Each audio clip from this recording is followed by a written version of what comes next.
Título de la lección: Lo veo, lo quiero, lo tengo. Nuestro texto inicial se encuentra en Mateo capítulo 13, verso 22. El que fue sembrado entre espinos, este es el que oye la palabra, pero el afán de este siglo y el engaño de las riquezas ahogan la palabra y se hace infructuosa. En este estudio se describen las estrategias que el enemigo de Dios usa en contra de la Iglesia y sus miembros para evitar que cumplan la misión de alcanzar a las personas para la salvación de sus almas.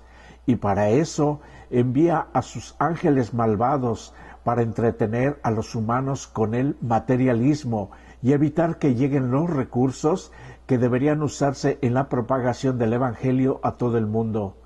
Que se preocupen más por el dinero, dice él, que por la edificación del reino y la difusión de las verdades, y que toda persona egoísta y codiciosa descuide el sistema de mayordomía y caiga bajo el poder del enemigo, y finalmente sea separada del pueblo de Dios. Esta estrategia, por desgracia, está funcionando en muchos cristianos. Este estudio tiene el propósito de prevenirnos en base a lo que la palabra de Dios nos dice y así evitar esta trampa espiritual que puede llegar a ser mortal. Un popular predicador televisivo tiene un mensaje sencillo: Dios quiere bendecirte y la prueba de su bendición es la abundancia de bienes materiales que posees. En otras palabras, si eres fiel, Dios te hará automáticamente rico. Esta idea o sus variantes se ha dado en llamar el Evangelio de la Prosperidad. Sigue a Dios y Él te hará rico en bienes materiales. Esta idea no es más que una falsa justificación teológica para el materialismo. Lo que realmente está diciendo es: ¿quieres ser materialista y sentirte bien? Bueno, tenemos el Evangelio para ti. Sin embargo, relacionar el Evangelio con la garantía de riquezas es una distracción mal encausada. Esta creencia es una mala aplicación de las Escrituras y refleja una teología egocéntrica que no es más que la verdad a medias y enfundada en lenguaje bíblico. En la base de esta mentira está el problema de la esencia de todo pecado, que es el yo, el egoísmo y el deseo de agradar al yo por sobre todo lo demás, incluso usando a Dios, y se lo muestra como una máquina expendedora y convierte nuestra relación con Él en un mero trato. Si yo hago esto, tú prometes hacer aquello. Damos no porque es lo que hay que hacer, sino por lo que obtenemos a cambio. La realidad es que ofrendamos a Dios de nuestros recursos económicos a la causa de Dios por gratitud y porque es el plan que Dios reveló, y no solo dinero, sino nuestro servicio a Él, no importando nuestro estado de riqueza o pobreza, pero nunca para querer forzar a Dios a que nos recompense y nos lo regrese multiplicado. Ese es el evangelio erróneo de la prosperidad. En 2 de Corintios capítulo 8 versos 1 al 7 vemos que los cristianos de Macedonia, aunque la mayoría eran pobres, de sus escasas posibilidades dieron mucho, mucho más de lo imaginable. Eran muy generosas y daban aún más de lo que podían permitirse. Textos como estos y muchos otros ayudan a refutar la falsa teología del Evangelio de la prosperidad. Tenemos que saber balancear muy bien los conceptos que tienen que ver con una sabia administración mientras vivimos en esta tierra. Los afanes de esta vida y sus riquezas son temporales. Aquí no hay nada que dure, y lo que perdura, por cierto, no lo hace por mucho tiempo. Como dijo Pablo, no mirando nosotros las cosas que se ven, sino las que no se ven, pues las cosas que se ven son temporales, pero las que no se ven son eternas. Helen Keller, que era ciega, dijo: La persona más patética del mundo es alguien que tiene vista, pero no tiene visión, alguien que no quiere ver la realidad de la vida a pesar de estarla mirando.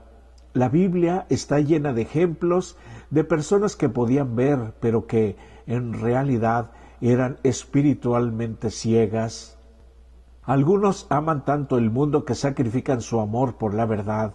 A medida que sus tesoros aquí aumentan, su interés en el tesoro celestial disminuye. Cuanto más poseen en este mundo, con más fuerza lo abrazan, como si temieran que su codiciado tesoro les fuera quitado. Cuanto más poseen, menos tienen para conceder a los demás, porque cuanto más tienen, más pobres se sienten. Oh, el engaño de las riquezas. Ellos no verán ni percibirán las necesidades de la causa de Dios. La visión espiritual borrosa pone en riesgo la salvación eterna. No es suficiente tener a Jesús a la vista. Debemos centrarnos, debemos enfocarnos en Él. La planeación y administración de los bienes materiales que Dios nos provee tienen su lugar. Nuestra primera responsabilidad es con nuestra propia familia, con nuestros más cercanos, pero existe un plan de benevolencia en el cual también es nuestro privilegio apoyar a la causa de Cristo en su iglesia. Leyendo Mateo capítulo 13, versos 3 al 7 y 22, Jesús nos advierte acerca de las preocupaciones de esta vida. Jesús sabe que todos tenemos preocupaciones, incluyendo las financieras. Los pobres se preocupan porque no tienen suficiente. Los ricos se preocupan por no perder sus recursos y aumentarlos. Solo debemos asegurarnos de no permitir que estas preocupaciones nos hagan perder nuestra vida espiritual y relación con Dios. En segundo lugar, Jesús nos advierte sobre el engaño de las riquezas. Aunque las riquezas no son malas, aún así poseen el poder de engañarnos de una manera que puede conducirnos a nuestra destrucción final. Como todos los pecados, la codicia comienza en el corazón, empieza dentro de nosotros y luego trabaja hacia afuera. Esto es lo que pasó en el Edén. El pecado, a través de la tentación, actúa en nuestra vida en varios pasos o fases. Debemos estar siempre alertas. Primero, es lo que nos entra del medio ambiente en que vivimos por medio de nuestros sentidos. Por ejemplo, lo que vemos a veces nos toma por sorpresa y crea una idea, luego una ilusión o pensamiento. Si lo consentimos a sabiendas que es contrario a la voluntad de Dios, entonces estará anidando y dando vueltas en nuestra cabeza tratando de justificarse. Esto es el autoengaño, hasta que se convierte en una decisión que esperará la oportunidad para hacerlo real por medio de una acción, un acto ilícito, un pecado. Ese acto nos lleva a otros pecados para agravar nuestra caída.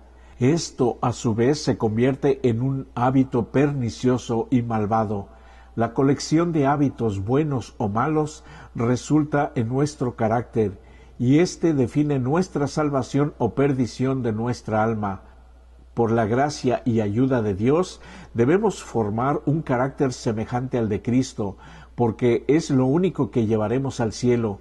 Jesús es el antídoto contra el pecado y debe ser nuestro objeto de contemplación y admiración diaria y único ejemplo a seguir. Génesis 3:6 dice: «Y vio la mujer que el árbol era bueno para comer, y que era agradable a los ojos, y el árbol codiciable para alcanzar la sabiduría, y tomó de su fruto y comió, y dio también a su marido, el cual comió así como ella». Si no conociéramos bien la historia, podríamos pensar que la industria publicitaria obtuvo su ejemplo paradigmático de cómo vender sus productos a partir del relato del Edén. El diablo presentó el fruto del árbol prohibido de tal modo que generó en Eva el deseo de querer más de lo que ya tenía, y hacerle pensar que necesitaba algo que realmente no tenía. ¡Qué brillante! Su caída es una demostración de los 3 pasos que cada uno de nosotros da cuando caemos en la avaricia, en el egoísmo. Lo veo, lo quiero, lo tengo. La codicia, por supuesto, puede ser un pecado silencioso, al igual que la lujuria, está escondida detrás del velo de nuestra carne, pero cuando finalmente produce frutos, puede ser muy devastadora, puede dañar las relaciones, dejar cicatrices en nuestros seres queridos y después llenarnos de culpa. Si permitimos que la codicia aflore, ésta anulará cualquier principio espiritual y moral. El rey Acab vio la viña de Nabot, la quiso e hizo berrinche, hasta que su esposa mandó matar a Nabot. Acán no pudo resistirse cuando vio una prenda y dinero, así que los codició y los tomó. En última instancia, la codicia es simplemente otra forma de egoísmo. Si el egoísmo es la forma predominante del pecado, la codicia puede considerarse la forma predominante del egoísmo. El apóstol Pablo lo insinúa de manera llamativa al describir los tiempos peligrosos de 2 de Timoteo 3:1, de la apostasía final. La gente estará llena de egoísmo y avaricia. Es importante preguntarnos a nosotros mismos acerca de si acaso nos estamos dejando arrastrar por estas tendencias a la codicia. En Isaías 56:11 se nos revela la actitud equivocada de muchos el día de hoy, insaciables que siguen su propio camino y buscan solo satisfacer sus vicios para su propio provecho y perdición.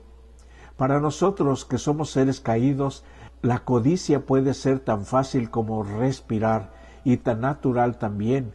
Sin embargo, es difícil imaginar algo que en el carácter humano refleje menos el carácter de Cristo, y esta es la codicia.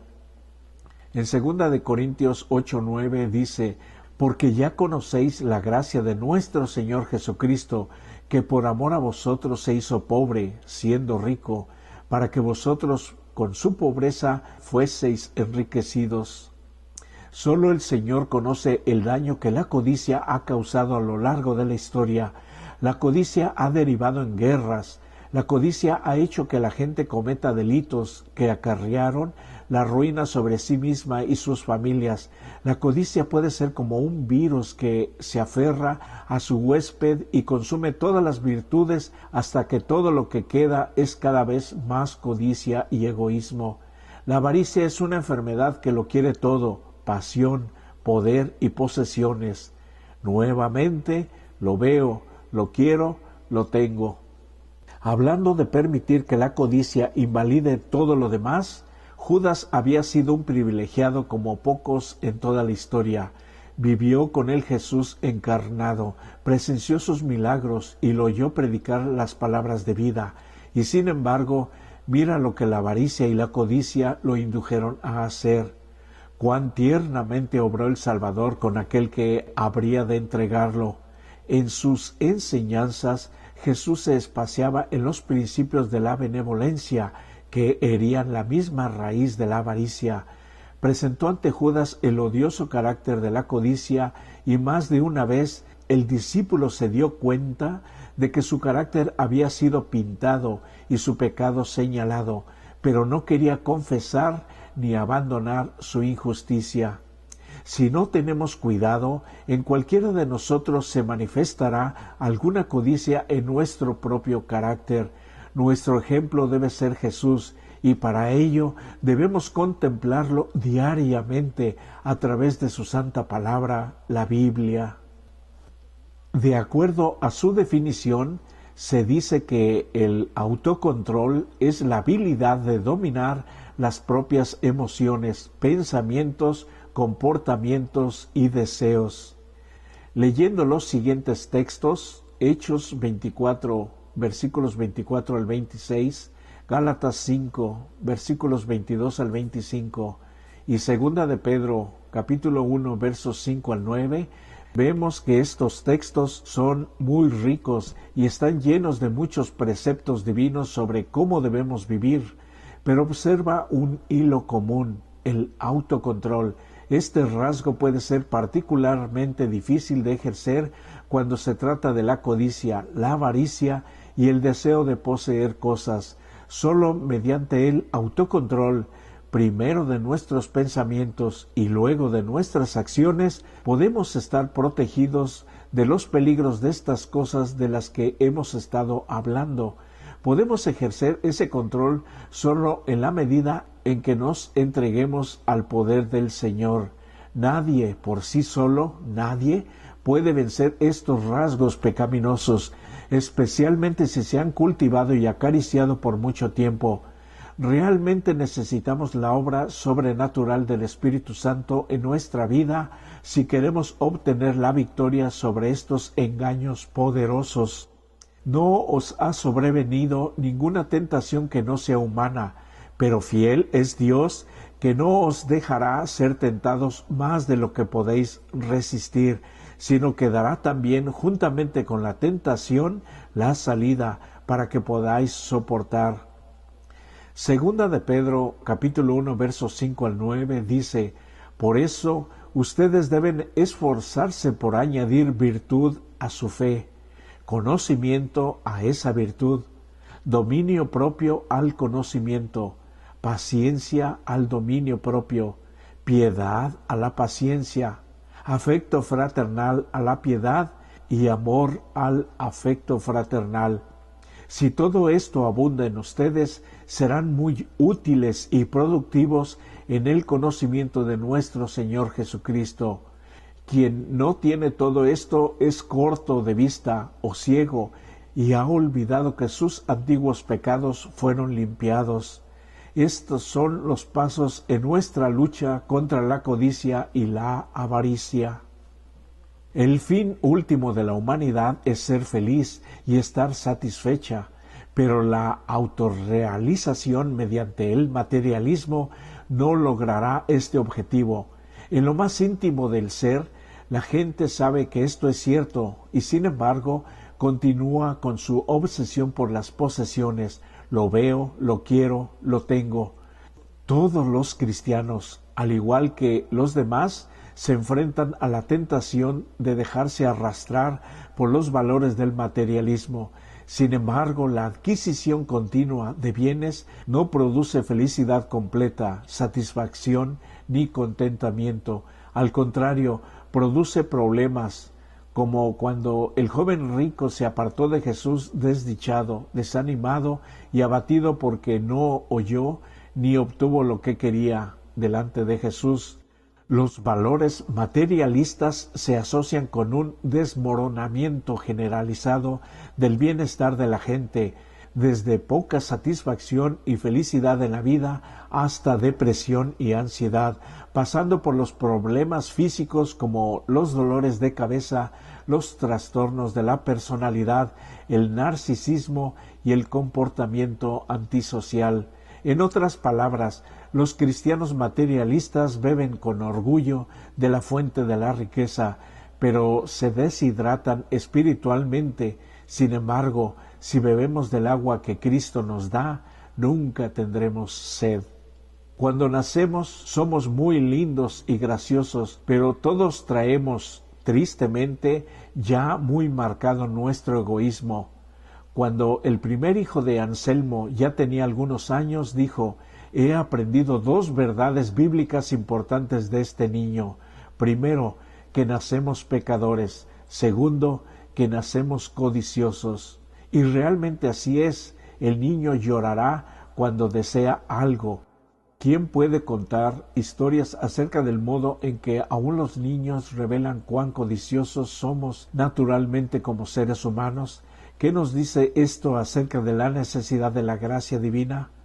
El origen de nuestros problemas, escribió alguien, es nuestra ignorancia, codicia, amor al poder, falta de cordura y poner en práctica nuestro sentido común.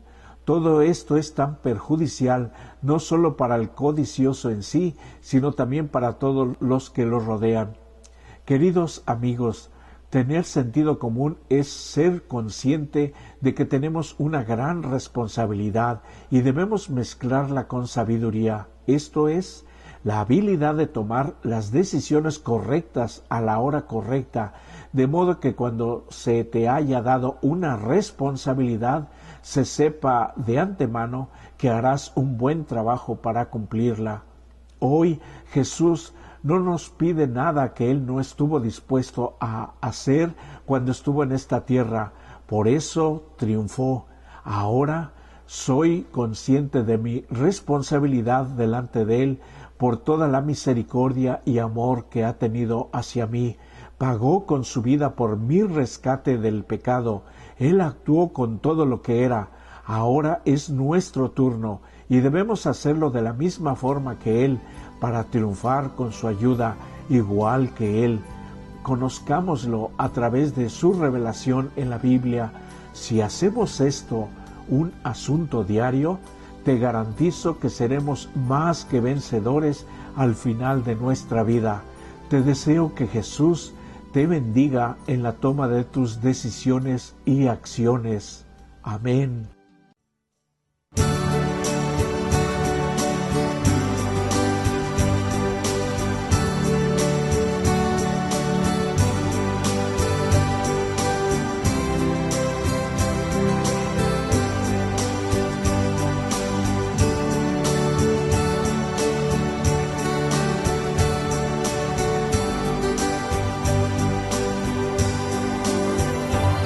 Solía yo vivir un mundo oscuro, perdiendo todo y nada que ganar. Vagaba lejos del puerto seguro, desesperado, no podía ya vivir. Un día hoy por mí te interesabas y subías a una cruz por mí a morir. En mi corazón brilló nueva esperanza, y si estoy aquí es porque sé que tú me amas. Más que un vencedor, contigo, Señor, tú me has salvado.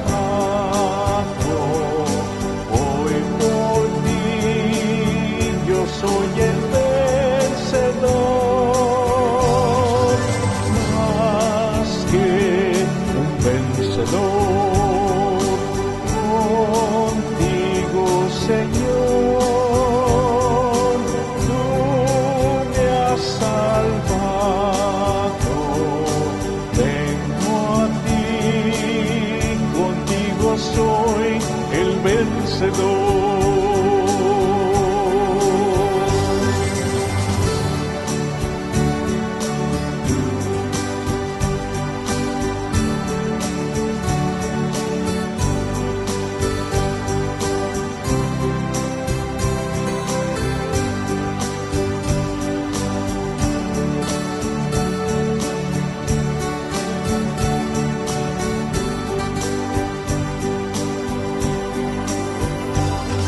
Te alzaste con poder y mano fuerte, sabías que yo era un perdedor.